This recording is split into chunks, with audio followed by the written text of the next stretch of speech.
বর্তমান পরিস্থিতিতে আবারও ফ্যাসিস্টরা সুযোগ নিতে পারে বলে আশঙ্কা করেছেন বিএনপি মহাসচিব মির্জা ফখরুল ইসলাম আলমগীর। তিনি বলেন, ১ বছর যেতে না যেতেই সমন্বয়কদের কেউ কেউ চাঁদাবাজিতে জড়িয়ে পড়েছেন। স্বৈরাচার পতনের আন্দোলনে বিএনপির অবদানকে গুরুত্ব দেওয়া হচ্ছে না বলেও অভিযোগ করেন বিএনপির মহাসচিব।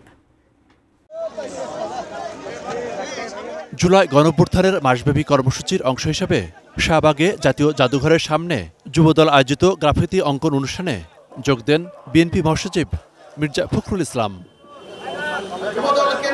অনুষ্ঠানে প্রধান অতিথির বক্তব্যে তিনি বলেন, বারবার কয়েকজনের ডিবি অফিসের ছবি দেখানো হয়, কিন্তু ১৫ বছর ধরে বিএনপির নির্যাতনের ছবি দেখানো হয় না।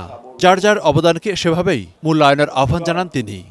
আজকে দুর্ভাগ্য আমাদের যে আমরা এমন কতগুলো বিষয় নিয়ে তর্ক বিতর্ক করছি, এমন কতগুলো বিষয় নিয়ে আমরা নিজেদের মধ্যে কোন্দলে লিপ্ত হয়েছি যা বাংলাদেশকে আরো পেছনে ঠেলে দিতে পারে, ফ্যাসিস্টদেরকে শক্তি যোগাতে পারে, ফ্যাসিস্টদেরকে সুযোগ তৈরি করে দিতে পারে আবার নতুন করে বাংলাদেশের উপরে চেপে বসা। জেনেক্সে শিফট করো, লাইফকে লিফট করো। সম্প্রতি চাঁদাবাজির অভিযোগে কয়েকজন সমন্বয়কের গ্রেপ্তার প্রসঙ্গেও কথা বলেন বিএনপি মহাসচিব। বেদনায় একেবারে নীল হয়ে গেছি। দেখলাম ৫ জন সমন্বয়কারীকে গ্রেপ্তার করেছে পুলিশ।